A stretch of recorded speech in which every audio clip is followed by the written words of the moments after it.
Our next session is moderated by Chris Stern. He is a reporter at The Information. Is COVID going to be the catalyst to change? We've been, living amongst a really historic moment throughout COVID-19, and it's really impacted so many conversations we're having on the national and international stage. And will that be an opportunity to move the dialogue forward when we talk about voting and voting technology? Our next session, we have an elections official, cybersecurity experts, voting technology experts from both the public and the private sector. Chris, thank you so much for leading this discussion. Over to you. Thanks. Hi, everybody. Glad to be here. And I think that's a great introduction. I wrote a story a little while ago saying, hey, we're in this COVID crisis. It was very early. It was March. If we can't figure out e-voting now, when will we be able to do that? In order to discuss this and maybe go over a couple of the points that we heard about the last 30 minutes, we have Amelia Powers Gardner, Nimit Sawhney, Amelia Frye, and Asia Labrie. I'll go through them. Powers Gardner is sort of at the heart of voting in the United States, and that she's a county clerk in Utah. She's a former engineer and manager at Caterpillar, and as well. Now she's the county clerk. She was elected in 2018. And during her year in office, she's pushed through a lot of election-related reforms. She piloted a mobile voting app that was powered by blockchain. And she also allows her voters to vote by mail. Nimit Sawhney is the co-founder and CEO of Votes. It's a platform that allows e-voting. So we're going to want to hear a lot about his point of view. They've run more than 67 elections at the state and county level, and including the first mobile voting election in 2018 in West Virginia. Emily Frye is the director of cyber integration at MITRE Public Sector. She practiced law and she worked with a startup through several rounds of funding. Her expertise includes critical infrastructure, national resilience, and economic impact of cybersecurity. Asia Labrie is the head of information security at Haven Life Insurance Company. She's a former VP at Goldman Sachs, also at Citigroup. She also spent some time at Citigroup, where she led a team responsible for inter-broker-dealer connectivity and algorithmic trading. I want to get right into it with Amelia Powers Gardner. Since you're really at the center of how folks vote. You're the valve that pushes votes one way or another in terms of how people can have access to democracy. Can you describe your experience with online voting and why did you take that route? Yeah, absolutely. Thank you for having me, and I'm excited to be here to talk about the future of voting. I've had the opportunity to really be a pioneer in this space and push things that some of the other people in my profession, county clerks from across the nation, have hesitated to do. I was put in office to an office that was literally called the epicenter of dysfunction by our governor. I was elected by a large majority because it was such a mess, which gave me a lot of freedom because no matter what I did, it was going to be better than what they had before. So this gave me the opportunity to be a pioneer, and no matter what I did, it was going to be better. The reason we went with mobile voting is when I started looking at our overseas and military and our disabled population, the methods that they were given were unreliable.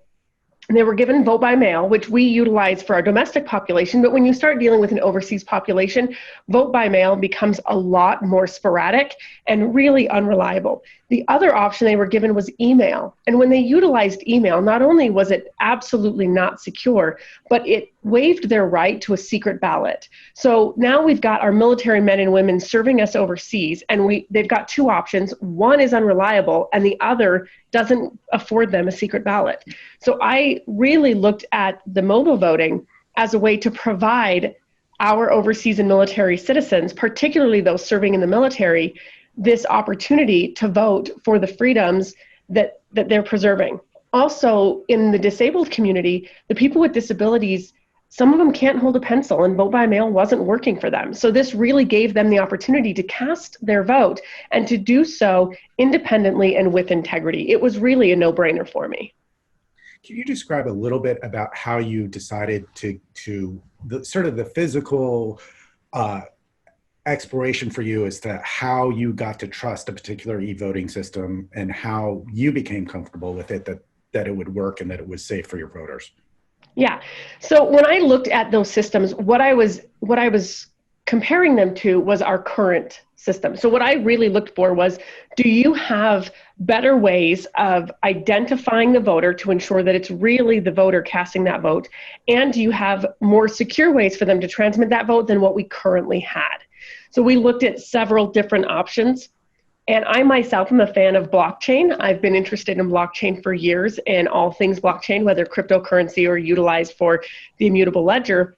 And so as I evaluated different products, I was naturally drawn to the blockchain product. I actually met Nimit.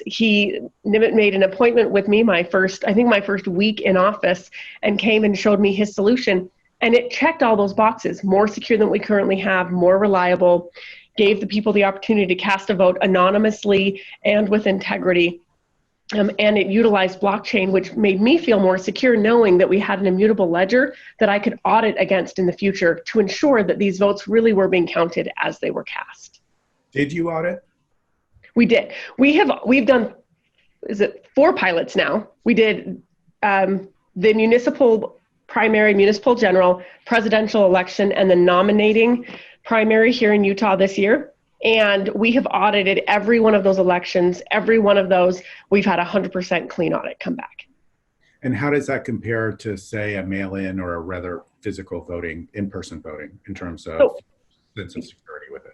Yeah, so for mail-in voting and for personal voting, we typically will audit about 1% of those votes. With the electronic voting, we've been able to audit 100% of those votes. So risk limiting audits are very common in the election world. It's something that we as election officials utilize to ensure that our vote is true and secure, and typically it's a percentage of those votes. We've been fortunate with these electronic pilots to be able to audit 100% of those votes and give us that much more confidence in the results of those elections. Okay, I want to get back to you maybe a little bit later to talk about how those audits work. But Nimit, let me ask you, could you briefly describe votes and what you all are trying to do and what sort of the status is of the electronic voting industry generally right now?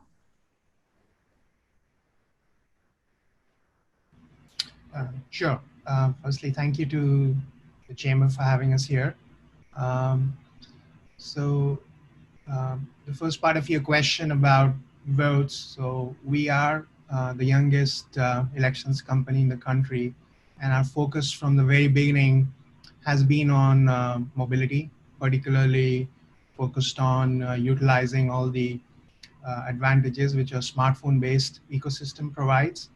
And so we've kind of led that space of letting users use that technology, get remotely verified by scanning a government-issued ID, taking a selfie, and then using the biometric security features, the trusted secure element-based features on the device to be able to submit a ballot, including, if needed, signing on the screen. Let me just be clear. You're talking about people's personal mobile device, right? You're not talking about some device that is in a room somewhere. It's like people are down. Could you just describe the process of from start to finish about how one comes to end up voting over your vote system? Sure. Yes. So this is personal devices. So the process is very similar to other forms of absentee voting. So just like you would register for absentee voting by mail, instead of using mail, if you're eligible for an electronic option and you decide to choose it, then you mark that in your application. Your county or local election clerk will vet that. Once they approve you, you then get an invitation to download the smartphone application on your iPhone or compatible Android device.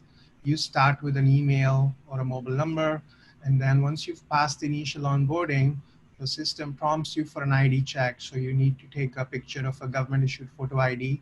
You can use a driver's license, state ID, or US passport. If you don't have any of those, you can use other forms of IDs as well. And then you take a live selfie.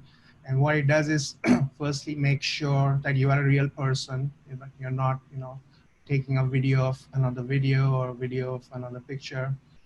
And it matches your face to the picture on your ID. Make sure your ID is valid and it's just not fraudulent. And then matches the data on your ID with the data on the voter registration file for that election. And once all those checks pass, which typically takes about a minute, then your identity is digitized, stored in this secure element on your phone, or secure processing space on your phone, locked with the help of a biometric credential, which would be a fingerprint, a face ID, or a wearable. And then all the documents you've uploaded are deleted. At this point, you're ready to receive the ballot. So you get your mobile ballot, which is essentially the same you would get if you voted by mail or if you went to the precinct to vote in person.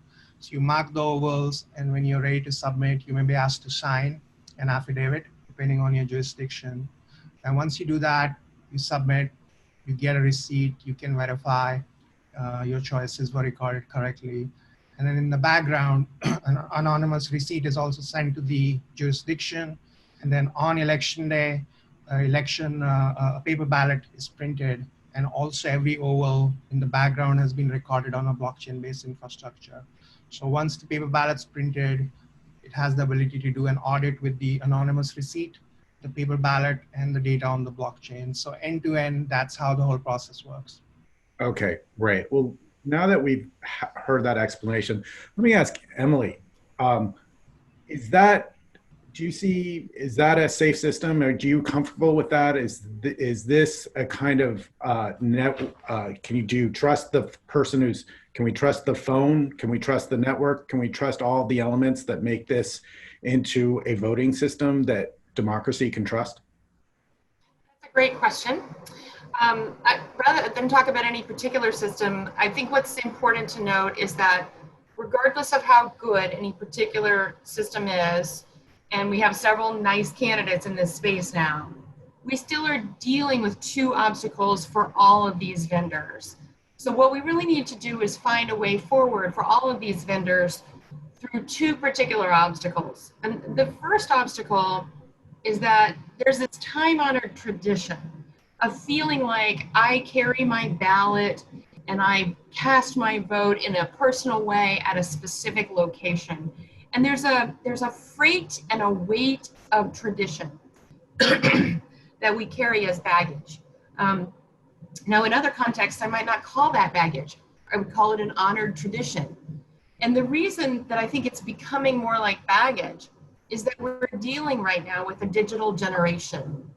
And these are people who, they've grown up holding their whole lives on these devices, and they expect to be able to conduct all functions, including functions of dealing with the state, on digital devices.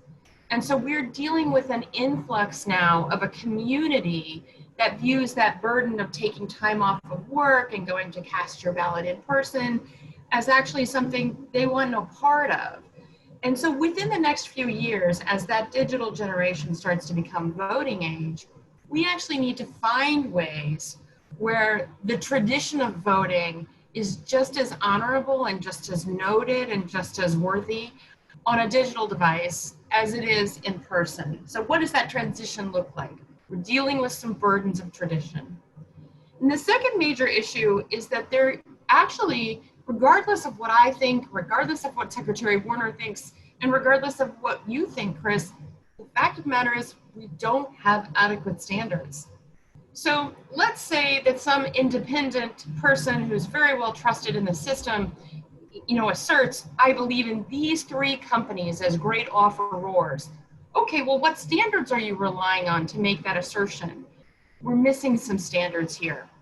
It would reassure the entire ecosystem if we had some standards that addressed the basic baselines of here's your hygiene protocols, here are the special standards that apply due to the need to return a ballot digitally, here's the authentication body of standards that we're using for each individual in this chain, and here's our chain of custody standard, or some body of standards that we could then say to the vendors, here are 3 standards. Have you met the 3 standards? And it would reassure our election officials around the country as they seek to move in this very logical direction.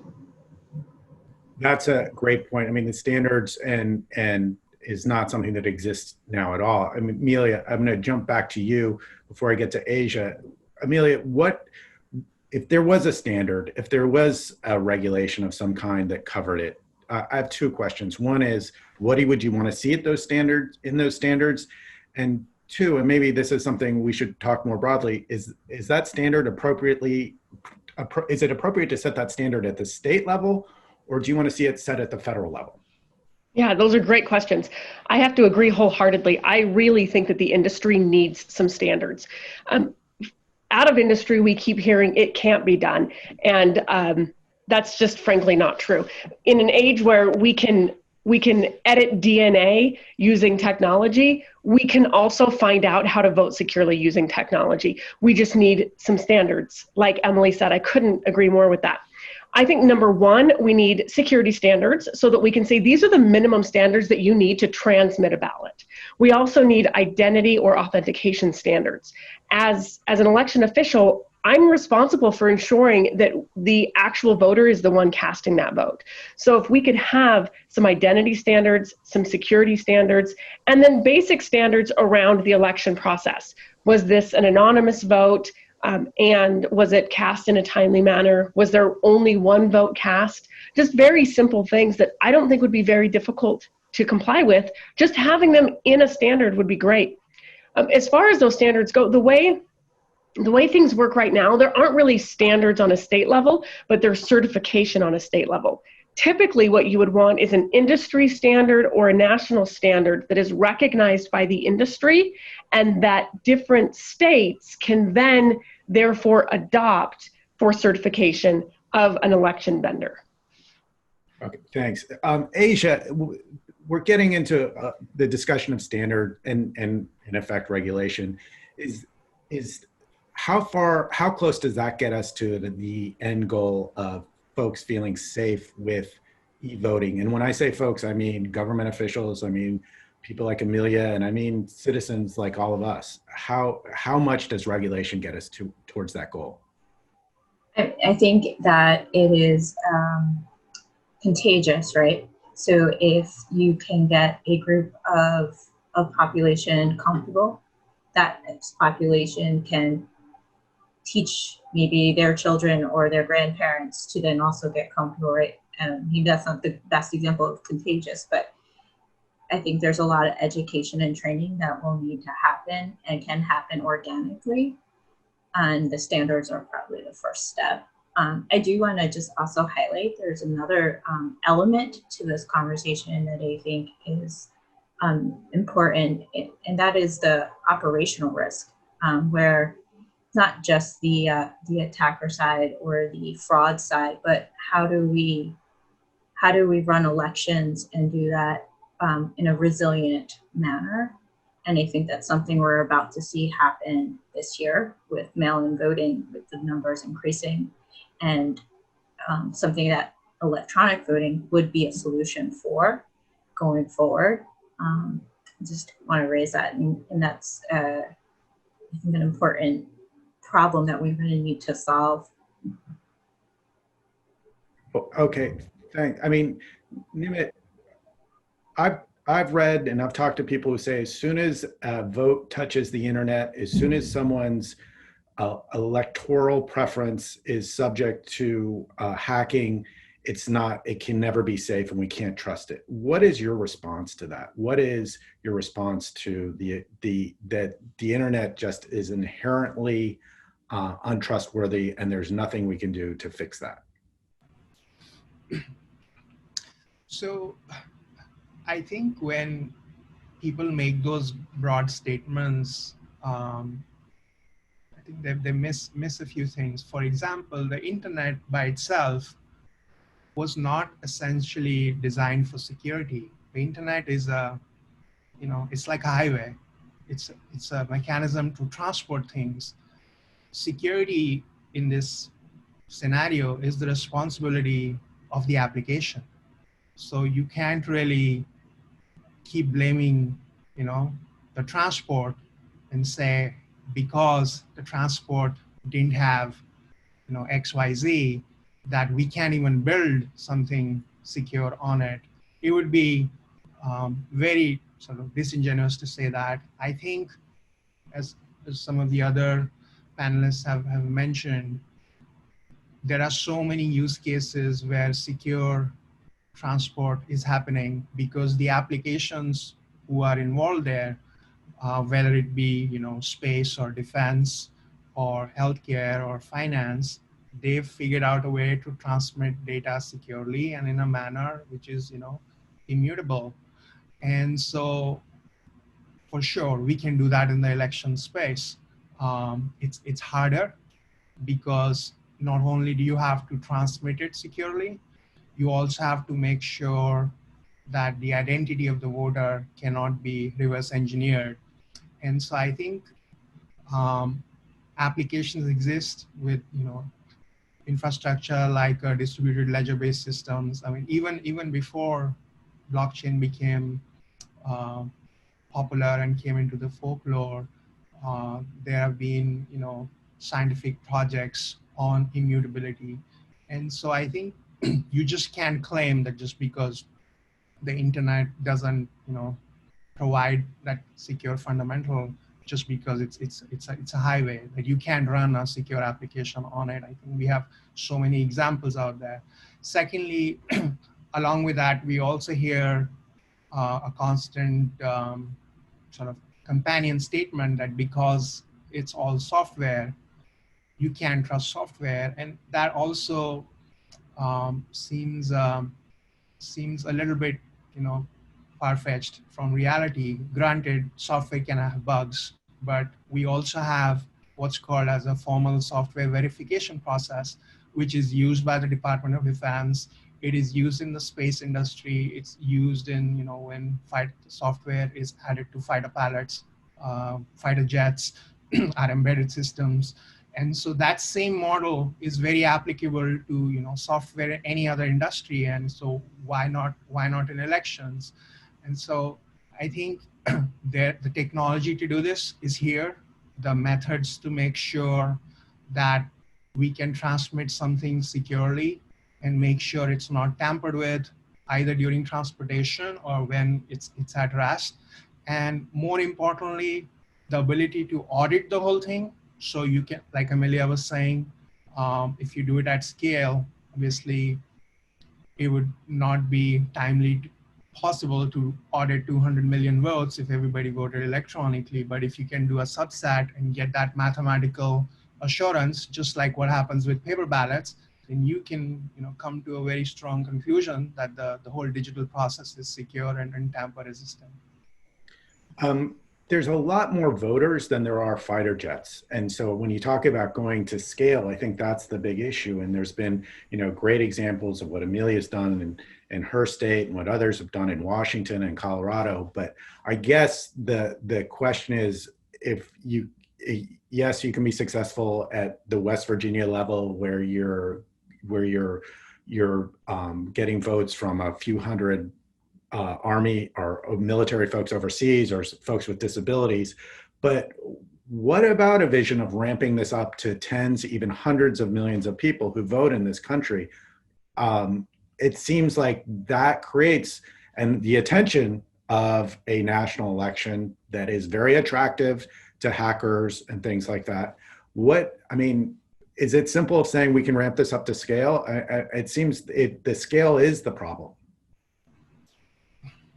No, that's a great question. I think ramping up clearly can't happen overnight. And so we have to do it in what we call as baby steps. So like you rightly mentioned, we started with hundreds of voters. So the next step is to take it to the next level, use thousands of voters, and then involve other partners in the ecosystem. So right now, as transactions are happening on mobile devices, mobile carriers are not involved in the election, securing the election process. So the next really good opportunity would be to involve the major election carriers to make sure that when this scales up to, like you said, tens of and eventually hundreds of millions of people, they are the edge infrastructure. They are the ones who are going to get attacked, the ISPs, the edge routers. And so at that stage, you're looking at the national infrastructure, you're looking at a national conversation. And so it's no longer sufficient to say that a specific county or a specific state can defend its system. That becomes a national endeavor. And countries have managed to do that. Estonia is a really good example where despite daily attacks, daily threats, they've run secure online elections for 10 years. Granted, they're a small country, but they have more than 1 million people voting, and they've managed to do it. And so clearly there's a way to secure the infrastructure. Our government services are all going electronic. Look at, Singapore, Dubai, UAE. And so just like we would secure that infrastructure, we can secure the e-voting infrastructure as well. But it has to be done in baby steps, one step at a time, and eventually we will get there. Asia and Emily, how do you feel about that? I mean, yes, in concept, we need e-voting. Yes, in concept, it is something that that provides a very elegant solution to a lot of problems we have, whether it's fear of gathering in an election place to vote side by side with other people. But it also, how close are we to ramping it up from small scale to the large scale that allows for, the typical 2-year and 4-year cycle in the United States? Emily, why don't you take this first? So recently I learned that the most northwesterly province of Canada already adopted, just as a wholesale matter, decided to go with e-voting for federal elections. So, to me, it says the driver is necessity. For them, the driver was necessity. The people felt that it was physically hard to get to the polling places. It was not a COVID issue. This was last fall. And they just were ready, and they had a need. They saw the technology. They looked over the different security aspects. And even though there are no standards, and the Elections Board of Canada was a little taken aback, this particular province went right ahead. So I do think we're looking at a number of years, and I think the drivers are the combination of necessity to ensure voter turnout, the necessity to make available the ability to vote when you are posted on a hillside in Afghanistan and you don't have access to first-class mail, when you are a disabled person in this country, and that is increasingly a more visible problem. We're seeing some good press about people who have genuine needs, who have disabilities and can't get out. And now this year we're in a unique spot where this pain point of people feeling genuine fear. It's no longer a question of a few isolated populations with special needs. It's all of us have that fear, right? And is this a moment that can catalyze many, many years of slow growth into a shorter period of, focused, let's get these standards done, let's meet those standards, let's make sure everyone's comfortable, and then you have a bunch of states who actually want it, and those things coming together a little faster. My hope would be that we would be able to speak specifically about progress toward establishing a baseline for security standards, identity standards, and knowing who's meeting those before the next 4-year cycle. Sometimes I'm overly optimistic, but that would be my hope. Asia, your thoughts on this and on how close we are? What are the steps we need to take to find broad acceptability of e-voting? So I think Emily's spot on with the drivers behind getting, moving mobile voting forward more quickly. I mean, with COVID, I think we're seeing a lot of new technology advances in areas that maybe we wouldn't have expected, like weddings and, voting licenses. So you see technology being much more palatable. I get asked by friends and family quite often, why can't we vote online? Like from a technology problem specific point of view. And I don't see the roadblock other than training, education, and then the tough, hard problem of implementing and rolling it out, right? And I hope by the next election, sorry, there's elections every single year, but by the next presidential election, I hope that we have at least one large city piloting mobile voting. That is something I am advocating and passionate about. Amelia, can you describe what e-voting was like from your constituents' point of view, from the consumer point of view? Was there one group that was more comfortable with it, and was there any groups that had difficulty sort of figuring out how to do it? Yeah, absolutely. So we sent surveys to every single person who utilized the vote. Now, once again, this is a very small demographic, but we sent surveys to every person who utilized the mobile voting, and we didn't find any major demographic. We have older couples that are serving service missions in other countries in their 60s and 70s, and they were able to figure it out and do it. We have military members that are just barely 18 and eligible to vote serving the military that were able to do it. We didn't have any major group. There may have been some that needed a little bit of help with scanning their ID and doing the selfie. But when it came time to actually cast their vote, they didn't have a problem with it, and they really liked it.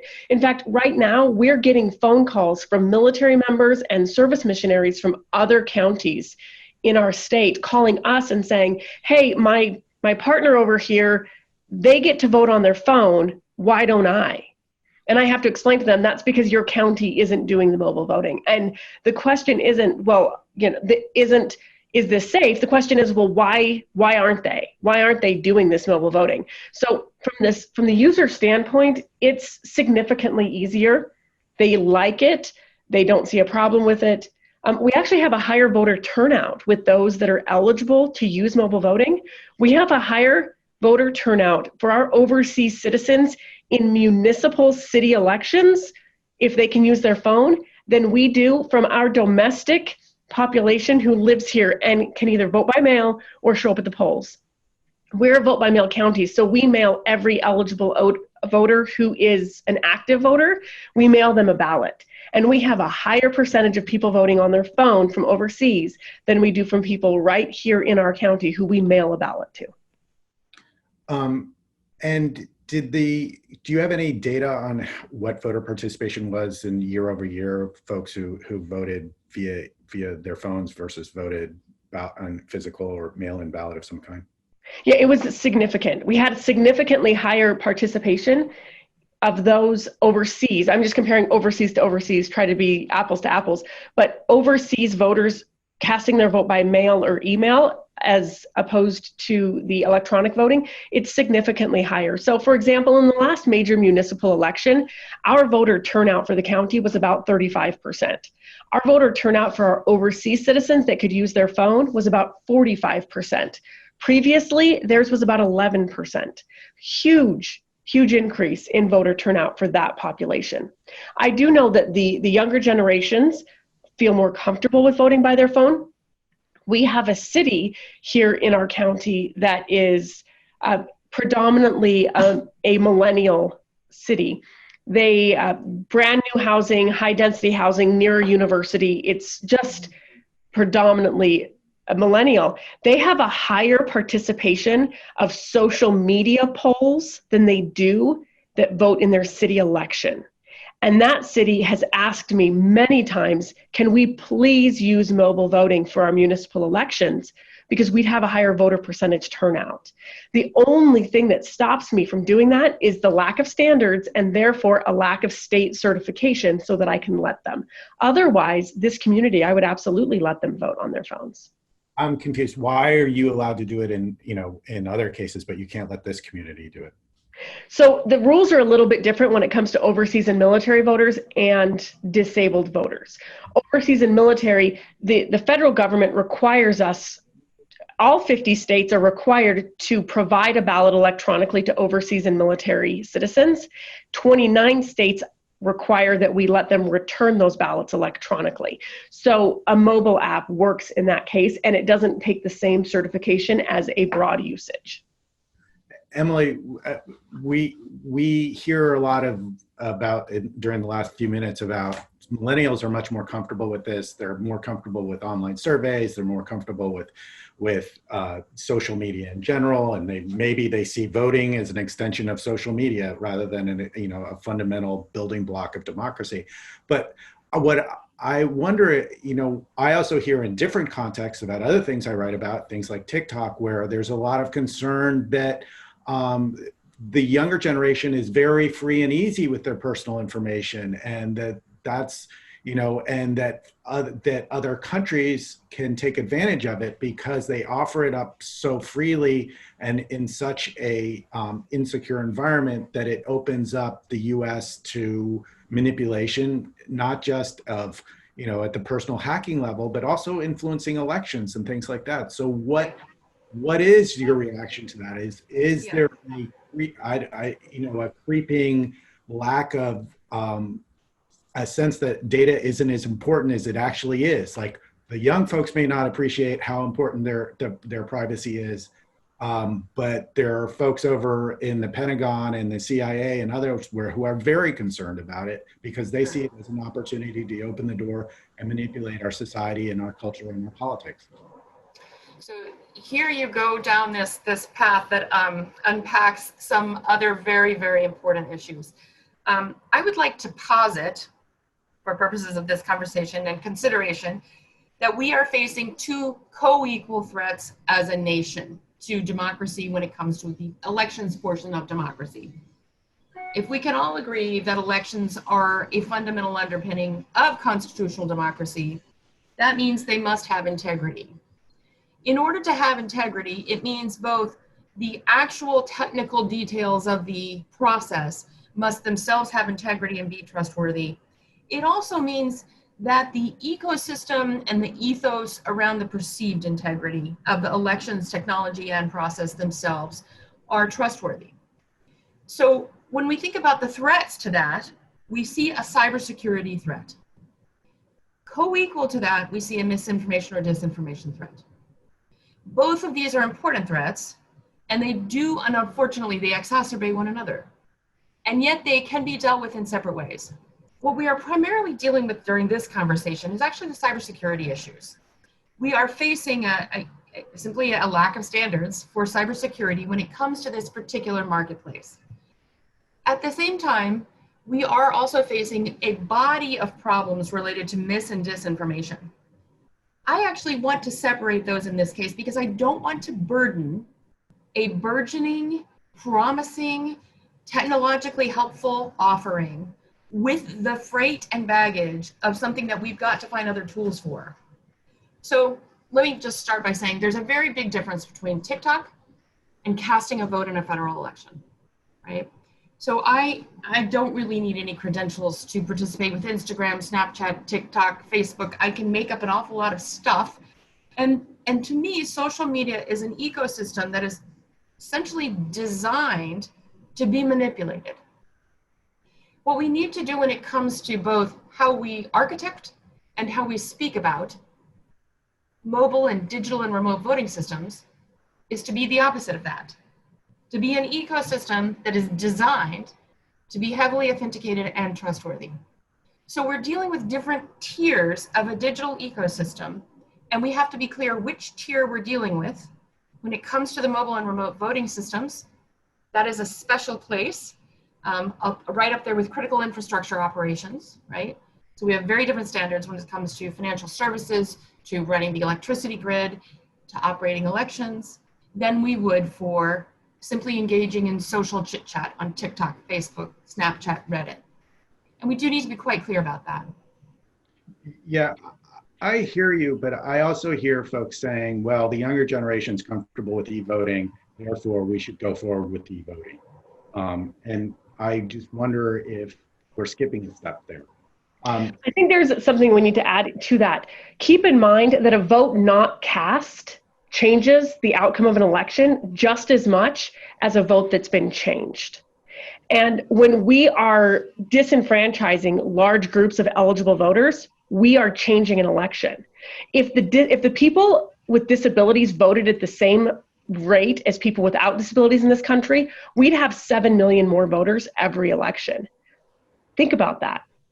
That means that people with disabilities are not being represented. We no longer live in an era where only white male property owners get to vote.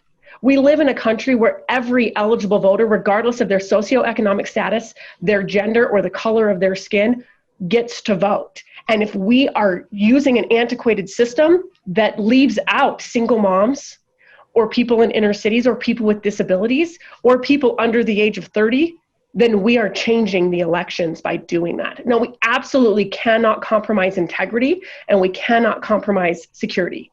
That's not an option. Like Emily said, this is critical infrastructure. I had the Department of Homeland Security in my office for 8 hours yesterday going through our systems step by step. It was like a 437-point inspection to make sure that we are secure. So we can't compromise that. But we also need to realize that we have large swaths of people that traditionally have been disenfranchised, including our men and women in uniform overseas fighting for freedom. They've been disenfranchised for the last 50 to 100 years, and that's just frankly not acceptable. So we have to move forward with integrity, but also realizing that a vote not cast changes the outcome of an election as much as a vote changed. Thanks. Nimit, you are caught between a rock and a hard place, because on the other side, you have these millennials that I've accused of being free and easy with their data. On the other side, you have the folks over at MIT who seem to think it's impossible for you to produce a secure voting system, and actually derailed the election that you were about to run. West Virginia changed courses midstream because of questions that MIT raised. Do you think that are you fearful that the bar will continue to be raised because of the culture on the other side with cybersecurity experts who are fearful of anything that touches the internet being insecure? Or do you think that that's a problem where you can make them comfortable with it? Yeah, yeah. In some sense, we have seen the arguments evolve. Like 2 years ago, when we were doing our first pilots, the arguments were, how will you audit? Where's the paper trail? How does the voter know that their intent was honored? And so when we were able to address those questions, now there's a new set of questions. So I think in some sense it is, the bar does keep rising, but we were the first in this space. And so we're not shying away from that. I think that's good that there is scrutiny and criticism. We hope some of it would be more objective and less disruptive, but I think scrutiny is good. It keeps us on our toes, and also creates, hopefully puts us on a path to more objective deliberation, where we're not speaking in echo chambers. I think sometimes we feel like a lot of the security conversation happens in an echo chamber, and it doesn't really take into account all the things which Amelia just mentioned, or what Emily just mentioned. And so our sort of biggest hope is that by doing these pilots and pushing the ball forward, however slow and painful that may be, that we get to a place where we at least can have a conversation and say, look, before you dismiss something, have a look. There may be different ways to do this, but if we all come together, if we can all come together, like Amelia said, to edit DNA, to send people to the moon, to build, go back, bring back the space shuttles, and formally verify software so it cannot be tampered with or hacked, for sure we can come up with a common set of standards like was proposed earlier, and use that as a basis to move forward. So I agree with you that there are lots of hurdles, and the bar keeps rising, but I think we are not perfect, and so we look to that as inspiration to improve and keep innovating. And so far, I think we've been fortunate enough to have an opportunity to do that, do more and more of these pilots. With each pilot, we learn so much. We recently released some security data, which, to the best of our knowledge, no elections company anywhere has ever managed to release. So hopefully these are baby steps which make the conversation more constructive, and we love feedback. Hopefully it's more constructive and less destructive, unlike in the past.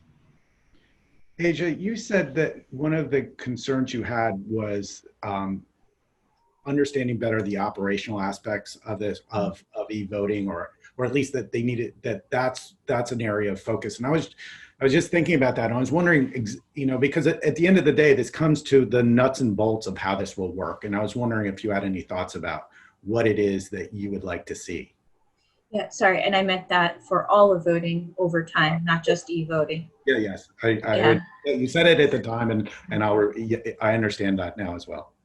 Yeah, I just would like to comment a little bit on what Nimit just said around the research. I think as far as standards and guidelines go, that they should apply also to the research that's being done. It seems to be a little bit lopsided, and we're looking more on how to break things and not how to solve things. And it would be great to have universities looking at building innovation and solving problems, not just breaking them. And it's something I think we as a country need to improve on. And I read the MIT paper very in great detail. And one thing there's a few things that I would challenge, but one of the points that are missed in there is a risk assessment on current practices versus what is new, the new solution. So it's it's easy to look at this one solution in a bucket and not look at the holistic strategy of where we're headed as a country. I'm sorry, I forgot your first question. Well, just you mentioned operational issues and that needed to be addressed. So yeah, so love technology. I am very passionate about it. Listened to a whole bunch of DEF CON talks this weekend. I'm very tired. There was a lot of talk around standards, guidelines, some great conversation around that. There was great conversation around vulnerability disclosure and improving that space, which I was glad to hear.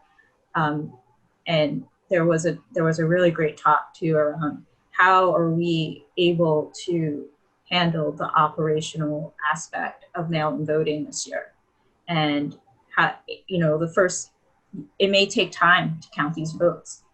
The people are going to need to be more patient, asking the hacker community to please don't disclose vulnerabilities the day before an election, right? So good luck with that.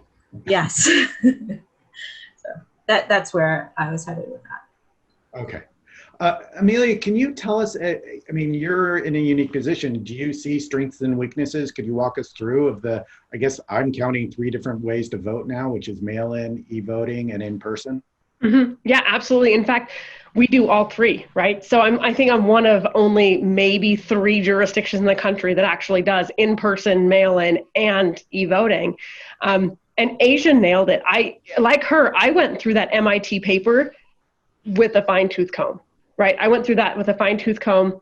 I was faced with a decision similar to Secretary Warner, where I had people that were threatening me with bad publicity if I continued to use the Votes platform. And as I went through that, and I actually was on a phone call with those researchers from MIT, the Department of Homeland Security facilitated a phone call with us and these researchers. And I asked them several probing questions about how we currently run elections. They had no clue about how we actually run elections today. There was a handful of things in their paper that I wholeheartedly could just push aside because it was no different than how we run things today. Now, do we run elections perfectly today? No. Is there a perfect way to run elections? No. Has there been voter fraud and voter election prosecution for in-person voting? Yes. Has there been in-person voting with machines? Yes. Has there been fraud with in-person voting with paper? Yes. Has there been fraud with mail-in voting? Yes. I mean, what we're doing now is not perfect, but it's the best that we can do. And when we look at evaluating things, we need to look at, number one, let's evaluate it compared to what we're currently doing. Number two, how secure is it compared to what we're currently doing? And number three, is there a better way? And absolutely, I think that we need to look at this within the realm of possibility. Is it possible for every person to show up at the polls on election day and use paper perfectly? No, it's not. But we have to find a balance between safety and security and serving our people. With vote by mail, I have to tell you, I have an employee who works here in my office, okay? She works here in my office. She has a disability, so she's eligible to utilize mobile voting. So she is signed up to utilize the Votes app in our elections. But because she is an eligible voter, she still gets mailed a ballot, okay? So in November of 2019, she cast her ballot. She never got a ballot in the mail, but she cast her ballot on the Votes app. Last week, the U.S. Postal Service delivered her ballot for November of 2019 election. Wow.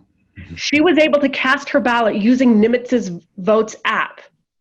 And we have a vote by mail counting. Now, does that mean if she didn't get her ballot in the mail, would she not have been able to vote? No, of course not, because we have checks and balances. She had several options. She could contact our office and say, I never got a ballot, and we would send her a new one.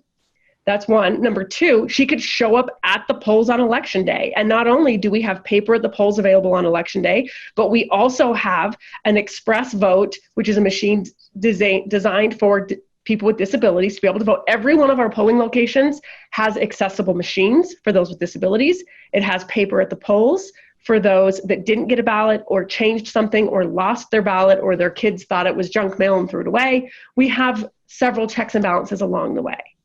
In this case, her vote by mail ballot did not show up until 6 months after the election was over, but she was able to cast it on her phone, right? So every system we have is going to have vulnerabilities. Every system we have is not perfect. What we as administrators do is we work our best to make this as secure as we can for as many voters as possible with the resources that we've been given. Let me ask you, you said you've been hearing from folks around your state who are saying, hey, why can't we do this here in this county or in this municipality or in this city? Are you hearing from folks outside of your state? Oh, absolutely. I get calls from people outside. I get calls from advocacy groups outside our state saying, what laws allow you to do this? And what information can you give to me so that I can bring that to my jurisdiction? I also get a lot of calls from other jurisdictions outside the state because we do vote by mail successfully, because we do mobile voting as well as polling locations.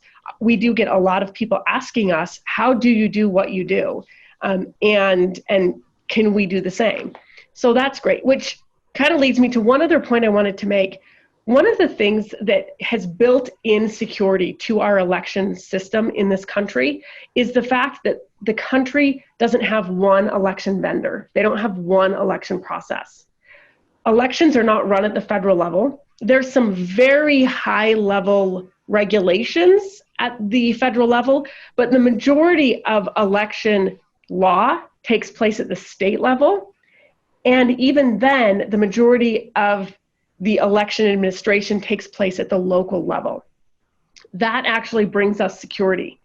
If we implemented broad mobile voting, but we had 25 vendors in the market and every local jurisdiction gets to pick the vendor they choose, a foreign actor couldn't just hack one system and change an election, right? So I think that's something that we want to keep in mind, that when we have a lot of jurisdictions running elections, Yes, you can have chaos in some areas. I mean, Broward County, Florida comes up. They had hanging chads, and in 2018, they had issues as well, right? Election administrators can cause chaos, but they can also bring in a level of professionalism, and they bring in a lot of ideas, and that brings security. Okay, thanks. We have just a few minutes left. I want to just go quickly through the panel, starting with Emily. Anything that you think that we should quickly touch on that we haven't poked during our conversation over the last 45 to 50 minutes? Thank you, Chris. I would like to foot stomp and slightly expand something that Amelia pointed out. Are we comparing the current option and its level of security and credibility to the new option, or are we comparing this new technologically apparently green field to some unrealistic standard of perfection? I think that's really important, and one particular example hits that home. In many cases, and a very unofficial example of how votes can be returned, like actual completed ballots are returned, is by unencrypted email. If we want to compare the vote solution or Democracy Live or any other solution to unencrypted email, there's really no question as to who wins, right? So we have to look at what we're actually comparing in order to be sure that it's a fair and accurate truth-telling. Okay, thank you. Asia, very quickly, any thoughts, final wrap-up thoughts? Just all the 3 points I'd highlight that we need to do to make this happen is, the standards and the frameworks, and include research in there, move universities to provide solutions, and keep doing the baby steps, pilots, phases, Nimit. Okay, thanks. And Nimit? Thank you, Chris. I think I would echo everybody else on the panel and say that the faster we can come up with a base set of standards, I think that would be really, really helpful for the industry, for putting forward more innovative ideas.